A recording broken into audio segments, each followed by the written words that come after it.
Hola Bandidos, ¿cómo estamos? Welcome to Mel's Magic Official. I'm Magic Mel, and this is Al, one of my spirit guides.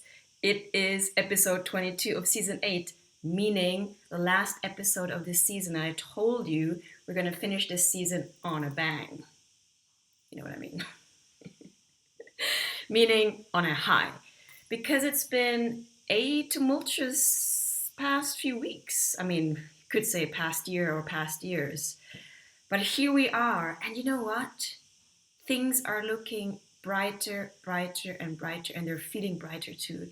Because I'm just getting the sense that there's so many of us awake, there's so many of us creating rather than destroying, allowing rather than resisting, loving rather than self loathing, and it's encouraging.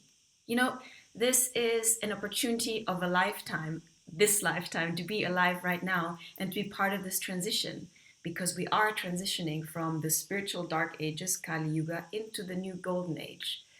So, whoever's alive now, we are key in this transition. And a lot of us have to probably spend the first half of our lives releasing the karma, releasing the trauma, processing the trauma to actually be able to get to a baseline from which we can co create with the divine and co create from a frequency of joy. I feel the next generations will have it easier because we're kind of paving the way, so to speak. And I hope we're not paving it, I hope we are using something different other than cement. In any case, I listened to Lee Harris's energetic forecast. And if you haven't heard about Lee Harris, I always like to recommend people I also listen to. So Lee Harris is a good one. And he said for 2023, the themes are allow, create, release, discern, love, and open. So instead of resisting the changes, how about we recognize the place and the role we play in creating this new future? Because the old is crumbling, it's not working anymore. And out of all of them, allowing is a big one. Can we lean into change, lean into curiosity, lean into expansion rather than recoil from it? Create is an obvious one because you and I know whether we're conscious of it or not, we are creating because we are a spark of the divine, a fragment of the divine, meaning we are inherently creators, just like the divine is. So we are gifted with our imagination, image being the key word, and our spoken word. They're powerful psycho magic tools with which we create our reality. So, what are we thinking? What are we feeling? And what are we speaking into reality? That's an important one. Release is also obvious. And again, it's not always, doesn't always flow, no? Like I've shared in my past episodes, my ego tends to attach to old stories just because it's familiar, even though it's painful, even though the old doesn't serve me anymore. The attachment is there, and it can only be loosened up if it's infused and allowed to be within an arena of loving awareness. When we become aware that we are more than just a story we tell ourselves, not to say that the story is not important, but we are the ones creating the story, then more space opens up and we can release the story more easily because our identity is not fixated and attached to the story. Yeah. Love, it's cheesy, guys, but love is not the deal breaker, it's the deal maker here. And love in the biggest sense. I'm learning so much about love, what it means to love, starting with myself, to love myself. And love means courage. It means self-honoring in all the ways that is implied or that implies. So setting self-honoring boundaries, speaking up for myself, standing up for myself, taking care of myself, taking care of my emotions, my mind, my body it's a project. And we're all asked, invited to do that, because we cannot give what we don't have. We cannot give what we don't embody. So if we don't embody self-love, how can we love another? I mean, I guess we could in a codependent way, but it's got to start with our own cup first. And open is another one. It's all linked, no? To create, to release, to allow, to love, to discern, to open ourselves up. Because we tend to shrink in fear. And fear is an illusion, but it feels very real. That's why we are sometimes convinced that it's real, because it feels so visceral. And that's important. Our feelings are the ones that really, at the end of the day, create our reality. We can tell ourselves no matter what affirmation. If we don't feel it, if we don't believe it, then what we feel and believe is stronger than what we think. Let's put it that way. That's why it's so important to look at our core beliefs, meaning our core programming, how we perceive reality to be, which infuses the filter we look at reality, because that is what we feel as real. That is how we look at other people. That's how we hear conversations, because we filter through our perception, through our beliefs. So our feelings are very important. And one thing I learned, actually it's another topic I want to get into, it's so important to rely on our feelings, on our inner navigating system, because without that, we don't know what feels off and what is desired. Because when something feels off and when we retract from it, it's an indicator, it's a contrast that teaches us, okay, that doesn't feel pleasant. What would I like to feel instead? What would I like to be attracted to instead? But often we try and mute and reject and deny the unpleasant feelings. And that's basically getting rid of the messenger. So our feelings are very important. And our feelings are very much linked with, intuition, emotions, more the feminine receptive side of us. And that's another thing I feel encouraged about nowadays. The feminine energy is rising, is coming up in all of us, regardless of your gender. It's a type of energy. So, even you males, trans, bis, we're all encouraged and invited to get back in touch with our feelings. And that doesn't mean, okay, being swamped by them, that's something else. I used to be scared of my own emotions because of their intensity. If you're an empath, you know what I'm talking about. But it's just about riding the wave and using them as our compass. We can't do that if we're disconnected from our feelings.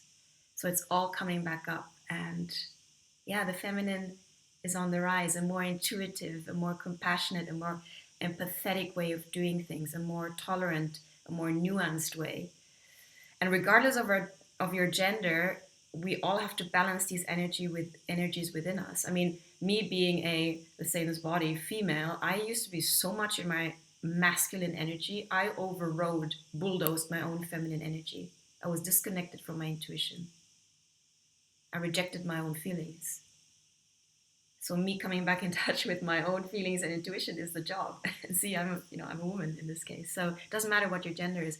And I want to extend a lot of compassion to, the other genders, because you don't have it easy either. Like I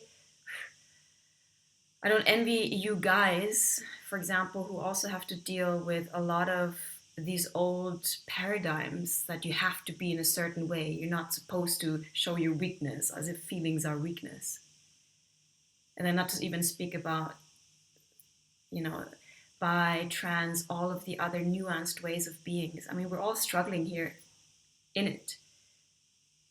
But we're recognizing that we're all connected, that we're all in it together, and we're starting to hold hands more rather than to fight each other. In any case, welcome to episode 22. Let's pull some cards, because I'm telling you, I'm looking forward to what is up next in the energy after this full moon in Pisces, which I'm grateful for. Because again, everything that comes up that we have maybe overlooked or rejected, old patterns, old stories that don't serve us anymore, they're all coming to the surface, especially with the full moon, because the moon illuminates what has been hidden. And we're invited to reassess, redefine, re-narrate, and reclaim our power, which means become conscious of the unconscious narratives that are playing, as I said, in the unconscious. Unconscious, 96% of our iceberg, conscious iceberg, is super powerful. That's one thing also I work with as a coach. I work with the subconscious mind, and it's fascinating. It's so fascinating and empowering the amount of information, the amount of tools we have at our disposal nowadays is encouraging, guys. That's why I also don't buy into any of these doomsday stories, because, hey, let's look at the bright side. This time and age, provides so many opportunities and possibilities to step back into our power. So let's not get discouraged. Let's unite. Let's find the tribe that we vibe with. Speaking of which, have you checked out my Patreon page? Magic Mel and the Love Rebels, as cheesy as it sounds, because to love and to create and to be joyful is a revolutionary act nowadays. Yeah, it's the higher frequencies. So if you vibe with me, come and join me in my Patreon tribe. Yeah. Okay, let's go. Let's pull some cards. I'm going to use the traditional Rider-Waite. You know, each deck has its own characters. I kind of sense it out before I press record. Okay, which deck is suitable for today's energy? Okay.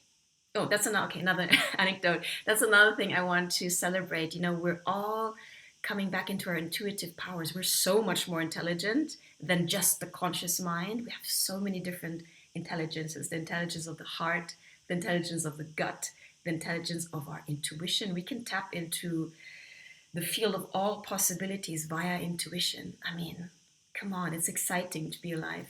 It's exciting to be alive nowadays. No? Okay, pull some cards. What are we doing?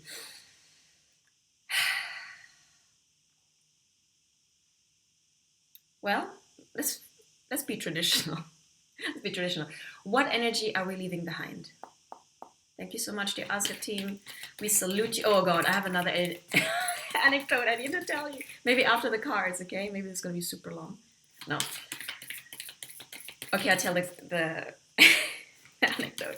You know, yesterday I asked my spirit team, okay guys, show me that you have a bit of a sense of humor. Come on, bring it on. And then I let it go, because the way to ask and receive is you set out your question, intention, and you let it go. Don't obsess about it, just let it go and trust that the answer will come. So I said, okay, show me your sense of humor. Show me your sense of humor. And I went to my Kizomba class, because for my birthday I got gifted some dance classes. So I went to my Kizomba class, and as I usually do when I go into town, I always ask my guides, hey, I trust you're going to bring me a good parking spot in the shade. So I said, like, give me a good parking spot. Go, runner guides. And I actually found this spot opposite the school, which kind of barely happens. I'm like, oh, you guys are dope. Parked the car, spoke with the owner of the dance school, went back because I realized I was a little bit hungry. So I grabbed my banana and my uvas, my grapes. And when literally at the moment where I opened the car door, I realized, holy shit, the car's full of bird shit. And I looked up, and there's like swarm of birds in there. And the thing is, I had just washed the car, so it was like brand new, shiny, you know. And all this bird shit is in there, and I'm like, literally, holy shit, what is going on? And the woman passed by and she said, yeah, I never parked my car there. And I'm like, okay, grab the car, past my dance teacher. My dance teacher is like, where are you going, Magic Mel? I thought you were coming to dance class. I'm like, I'll be right back. I just need to find a better parking because my car is full of shit. She was like, oh my God. Parked the car somewhere different. Got out a tissue, the last tissue I had in my bag, and I started wiping off the dog shit, the bird shit, which is, you know, when it's still fresh, it's easy to wipe off. But you know how like dry bird shit is on a car? It's like a pain in the arse. So, and then I just started laughing because I thought this is kind of funny, like the swarm of birds, like, you know, cascading bird shit on my car. And I was wiping the car, chuckling, and my friend Joy passed by, and I'm like, hey man, what are you doing? I'm like, I'm cleaning my car. It was just got bulldozed for bird shit. And she was like, alrighty. And I kept on chuckling, you know, I just thought it was funny. And then I remembered, holy crap, I did ask my spirit team to show me their humor. And I told them, oi, I don't think that's funny. And a voice came back, we think it is. And I'm like, holy shit. And they're like, That's right. Holy shit. And I'm like, oh my God. Anyway, that's my little anecdote. Ask and you shall receive, I told you. Okay, we're coming out of the King of Wands energy, and look at the color scheme going on here again. Magic Mel in red and King of Wands in red. Okay, the King of Wands, just like the suit of the Wands, is all about our passion, Leidenschaft auf Deutsch, and our drive, no? Our motivation. And the King of Wands has the ability to literally enlist people who are supporting our mission and our vision. Oh God! Just as I'm saying this, I feel like this is actually really resonating with me. Because as you know, Magic Mel, I'm creating my universe here with Mel's Magic Official, my YouTube channel. I'm setting up Casa Lily, my family home here in Spain, as a retreat center and creative hub. I'm the tarot reader, I'm the coach. I'm creating my universe and I'm creating my community. I'm shining my light to you guys to see who of you resonates with my vibe so we can support each other and form a community. Because community and collaboration is the next level. It's the way to go, literally, the way to pave this community. So, coming out of our King of Wands energy, do you feel the same? Are you trying to set up your business, your passion projects? Are you, I mean, as I said, we don't work in isolation. We will never be independent because we depend on each other. My actions affect you. It's like the butterfly effect. And it's more humble and it's more humble to say that, hey, I need your help. I need your support. Come join me for this cause. Let's work together.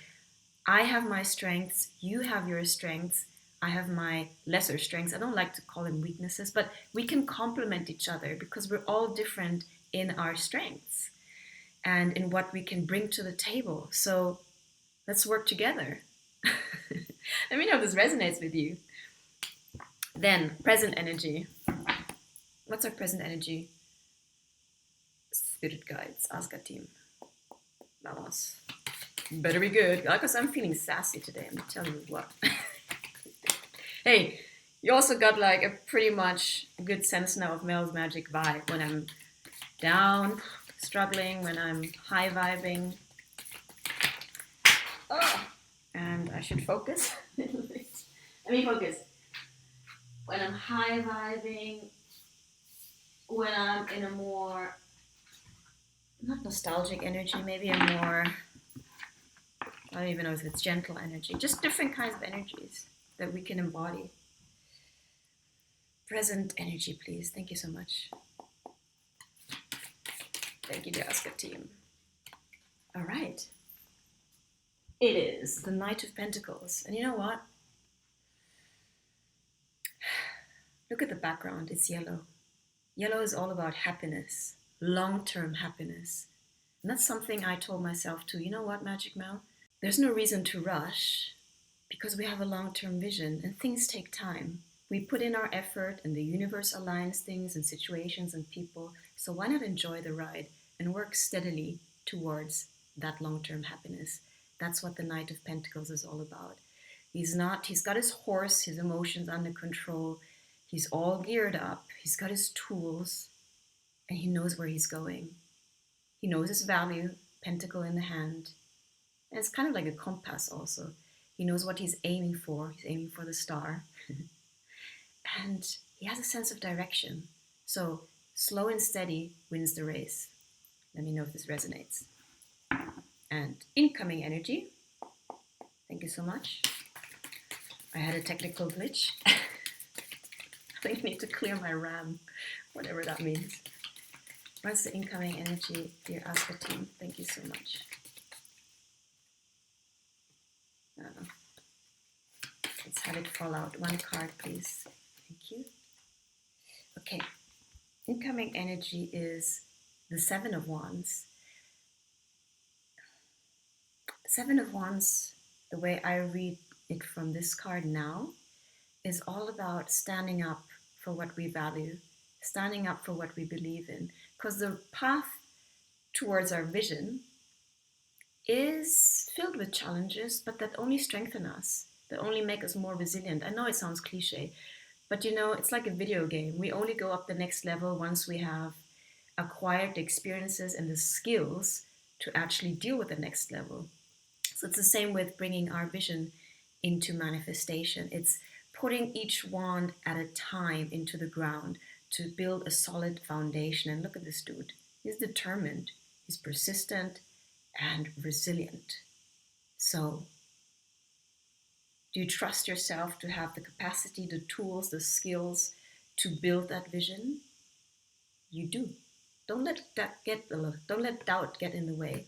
Be like the guy from Star Wars. As the moment he doubted he couldn't lift that car with his, was it the eye or his laser? We gotta have our focus, our energy like a laser beam, sharp, focused, concentrated, and then we create miracles. That's how it works. It's like the law. So even in the story of Siddhartha, before he became enlightened, before he became the Buddha, Maya tried to, which is basically fear or the not self or the antagonist, tried to tempt the Buddha, and its last resort was doubt. She whispered into Siddhartha's ear, "Who are you to become enlightened? Who do you think you are?" And the Buddha touched the ground and connected with the cosmos and the earth and said, "I am the Buddha." And so it is. Nothing can mess with our self-belief and our self-confidence, but you gotta believe in yourself first. You gotta have faith in yourself first. That's what confide is faith, with faith. That's what matters, yeah? So stay strong, stay loving. This whole thing about, oh, you gotta be strong. Like, let's be more loving in the biggest sense. Right? So how's that for a little Friday update for Friday 8th of September? Guys, thank you for being here. Let me know if anything resonates. Please comment in the comments box. Let me know how you're doing. And, I appreciate you, every one of you. And I really appreciate if you show me your appreciation by hitting the like button. It helps my channel to grow. Subscribe. Meet me on Patreon if you want more updates. I have weekly oracle readings on there, a bonus tarot card reading. You get insights into Magic Mel's life and Casa Lily, and just a more intimate tribe where we know that we resonate with each other. So join me on there. Check out the link in the description box. Va? Stay tuned for season 9, and 9 is a number of completion. 8 is the number of self, so I feel like we really reconnected with ourselves in this episode. And we're rolling into season 9, which I'm excited about. I'm excited in general because the best is yet to come, guys. You gotta believe that. Va? Venga. Al and I've got your back always. Stay tuned, and thank you for being on here with me on this journey.